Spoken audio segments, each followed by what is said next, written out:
Yeah, buddy. Hey, wait. Yeah. Salut la team, donc on démarre avec Bren Chen qui comme prévu obtient la première place au Kim Jong-un, donc désolé de la prononciation, qui est synonyme de qualification pour Monsieur Olympia 2024 classique physique et devient par la même occasion le premier athlète à se qualifier. Donc ça lui laisse énormément de temps pour s'entraîner, faire évoluer son physique, notamment son dos qui a besoin de plus de largeur et d'épaisseur. Ici, Kion Pearson, athlète 212, qui avait pour principale mission d'améliorer sa condition pour Monsieur Olympia 2023. Et bien, à première vue, c'est chose faite avec cette simple photo où son triceps apparaît strié, son bras très veineux avec une peau extrêmement fine. Vous ajoutez à ça sa ligne exceptionnelle et son équilibre musculaire, on obtient le potentiel Monsieur Olympia 2023 en 212. Nouvelle règle concernant les qualifications pour Monsieur Olympia. À partir de Monsieur Olympia 2023, seuls les 3 premiers de chaque catégorie seront automatiquement qualifiés pour le Monsieur Olympia suivant. Le but est d'ajouter un plus grand nombre d'athlètes de haut niveau aux différentes compétitions qualificatives pour Monsieur Olympia. Justement, je pense qu'après Monsieur Olympia 2023, nous allons avoir beaucoup plus d'athlètes participer aux différentes compétitions, notamment l'Euromanie Pro, qui aura lieu la semaine suivante pour tenter de se qualifier rapidement pour Monsieur Olympia 2024, mais ne pas oublier uniquement le vainqueur remportera sa qualification. Pour les fans de body, c'est une très bonne chose, plus de compétition avec la présence de top athlètes, plus de vidéos pour suivre les athlètes dans leur préparation, leur évolution et leurs résultats en compétition. Et pour rappel, les athlètes qui ont déjà remporté un titre de Monsieur Olympia sont qualifiés à vie. Donc selon vous, est-ce une bonne idée de réduire le nombre de qualifiés à 3 au lieu de 5?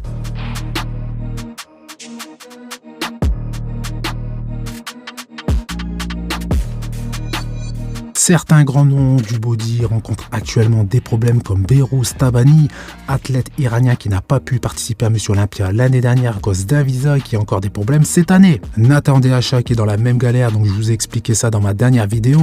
En plus d'eux, il y a plusieurs autres cas d'athlètes avec ce type de problème, principalement ceux du Moyen-Orient et certains athlètes qui ont eu des problèmes avec la justice américaine. L'organisation de Monsieur Olympia ne peut pas faire grand-chose hormis l'envoi de lettres d'invitation aux athlètes qu'ils demandent. Mais en gros, c'est le maximum qu'ils puissent faire puisqu'ils ne peuvent pas justement influencer l'immigration.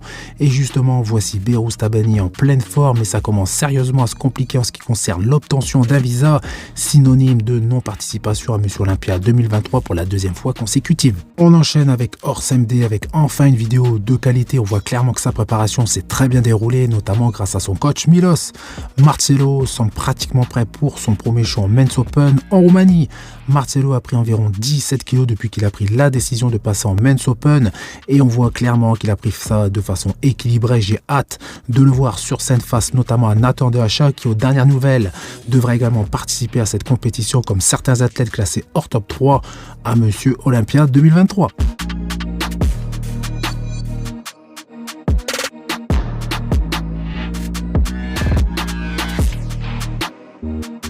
Kalsinski qui n'a rien perdu du volume acquis pendant sa préparation malgré sa condition très poussée. Qualité musculaire remarquable, gros volume, quadriceps bien rempli et galbé, fessiers striés, bref, préparation très bien menée par Hearst et sa team. North Road made this.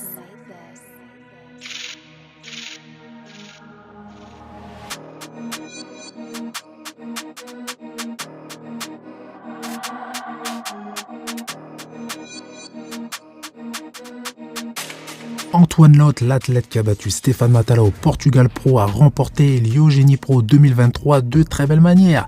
Il est monté sur scène avec sa condition de très haut niveau, découpé de la tête aux pieds et on retrouvera justement Stéphane et Antoine sur scène à Monsieur Olympia 2023 classique physique.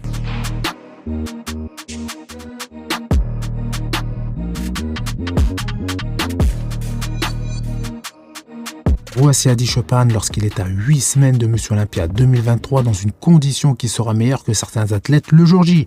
Je le répète encore et encore à chaque vidéo, mais personne n'aura sa densité ni sa qualité musculaire sur scène. Alors quand j'entends des personnes dire qu'Adi sera hors top 3, c'est-à-dire qu'il sera classé à la 4e voire à la 5e place, c'est qu'ils détestent Adi ou qu'ils ne connaissent rien au body, même si Adi est loin d'être la perfection. Une des choses qui pourrait justement le placer hors top 3, c'est que son corps réagisse mal à certaines choses ou à des imprévus qui viennent perturber la fin de sa préparation. Derek Lunsford qui semble de plus en plus énorme à l'approche de Monsieur Olympia 2023. Son dos est incroyablement épais et large et je n'ai pas vu justement un dos pareil depuis un bon moment dans le circuit pro et je ne vois personne le battre sur les postes de dos.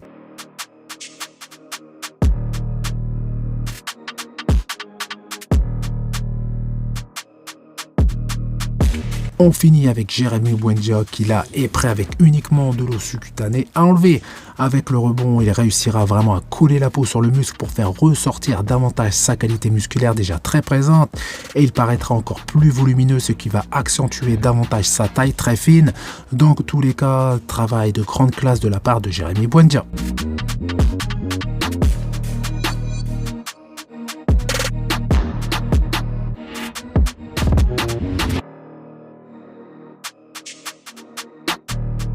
Donc voilà, c'est tout pour cette vidéo. Donc comme d'habitude, vous faites péter les pouces bleus, ça fait plaisir. Vous pensez à vous abonner et activer les notifications. Et je vous dis à bientôt. Salut!